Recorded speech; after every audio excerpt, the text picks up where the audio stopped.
Okay, magandang umaga sa lahat, Luzon, Visayas at Mindanao. Ito ang mga mainit na reaksyon sa ating bansang Pilipinas.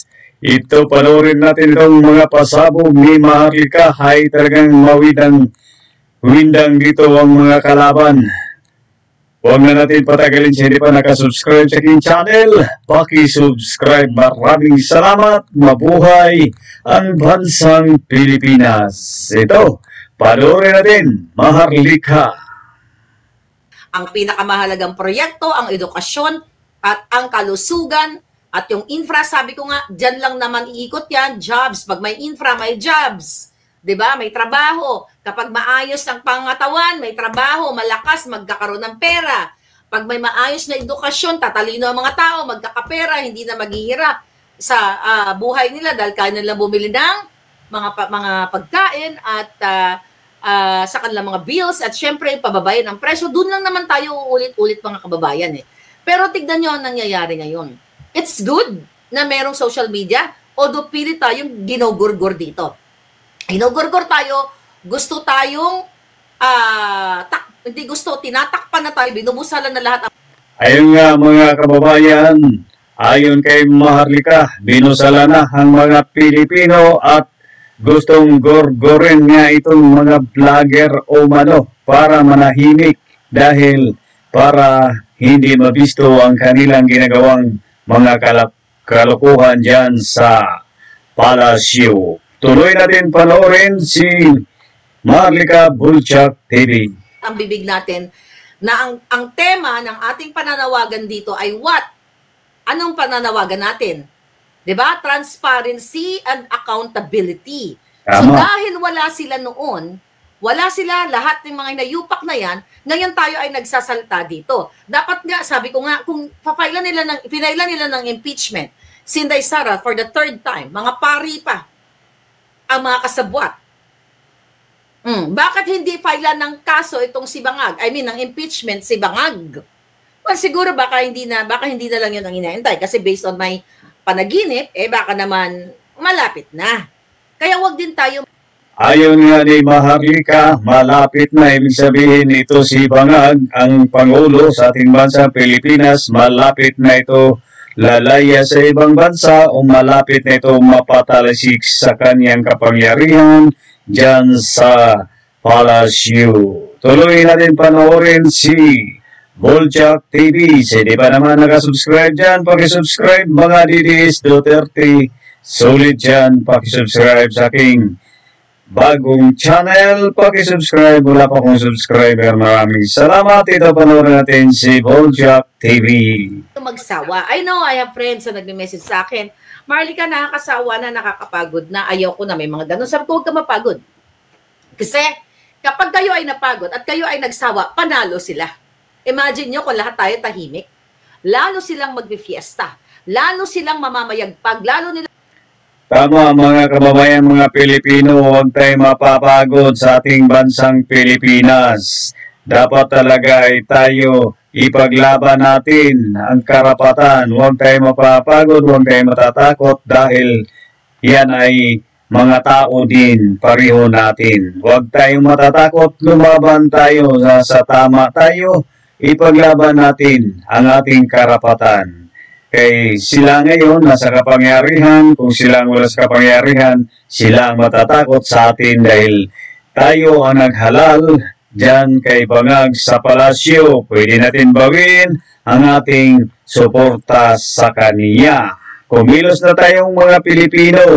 Pwede na tayong makisali sa January 13 sa ganaping rally sa Iglesia ni Cristo. Tuloy natin panoorin. Ito si Bulchak TV. Lang uubusin ang pera ninyo. Malulubog tayong lahat sa utang ang Pilipinas, samantalang yung mga inuutang ng Pilipinas ay napupunta sa kanilang lahat. Tama. So huwag kayong mapagod mga palangga. So ngayon, ito nga yung sinasabi natin dito. Okay? Recently, nagsalita yung mga retired generals. Actually, meron na akong information na Ayun mga kababayan ha, nagsalita na daw ang mga retired general, mga sundalo, kapulisan. Sana kumilos na kayo, huwag na kayo. Huwag tatago. lumabas na tayo sa January 13, magsama-sama na tayong mga Pilipino. Sana tuloy na yan. Last na yung araw ng January 13, lalayas na sana si Marcos Jr. Kung saan siya lalayas, kung palabasin pa ba siya sa ibang bansa.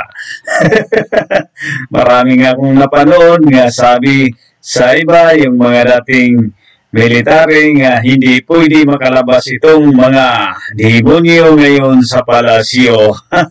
Pananagutan nila ang dapat nilang pananagutan.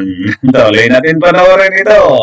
Na nakuha from the generals, hindi ko na masasabi general, kung retired and what, but magandang mensahe, but I cannot share it with you right now.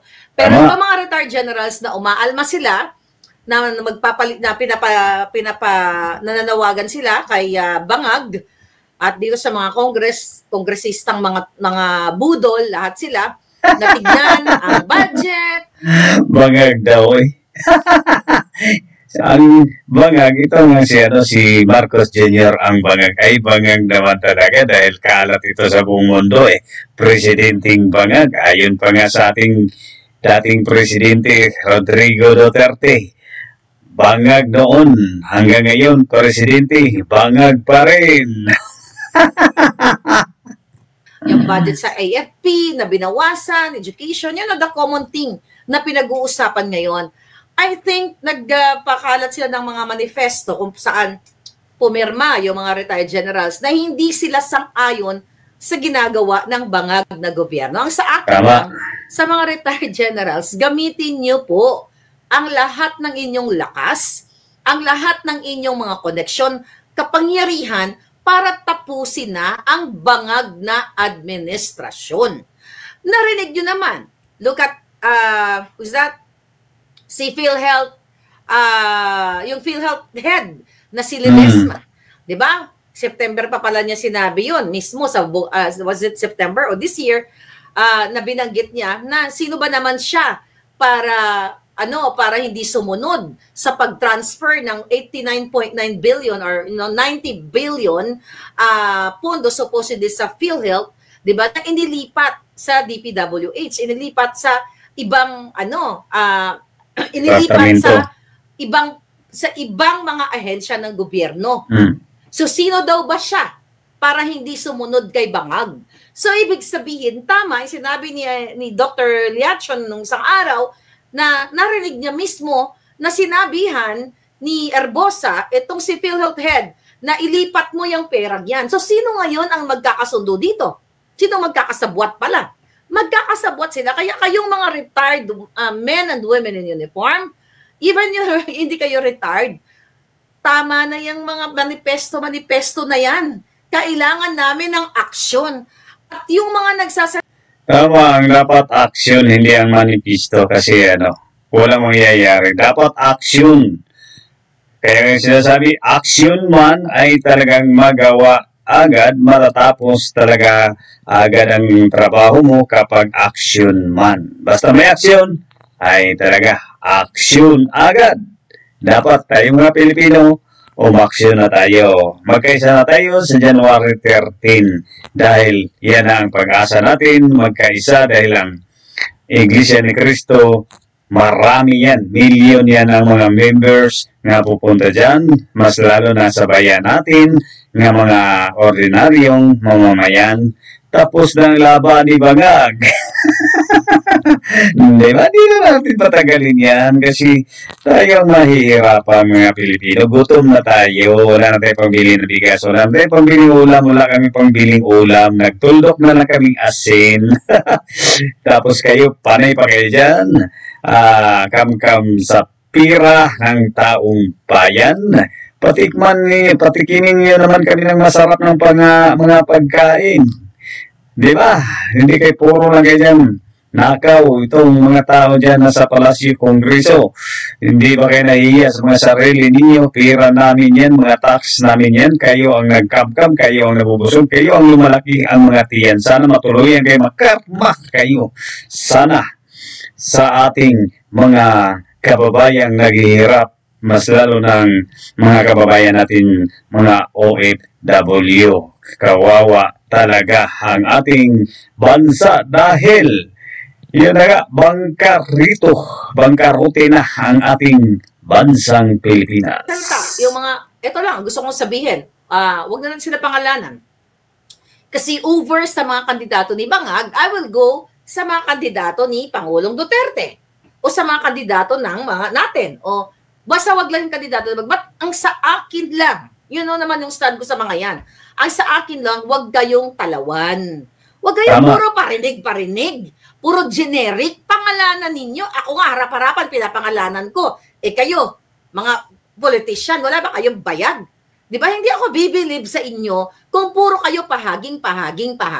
Blind item. Anong kaputahan yan? Di ba? So wala, umaasa na yung, wala kayo. Tama talaga, ang may bayag talaga si Madam Maharlika. Ang may bayag, dapat ito ang lalaki dahil palaban.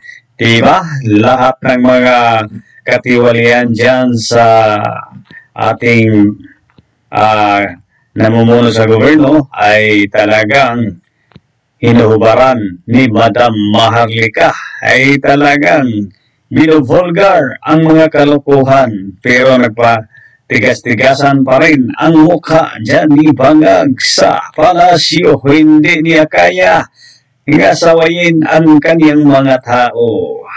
So yan ang aking mga reaksyon ngayon. Paki-subscribe. Maraming salamat sa inyong lahat.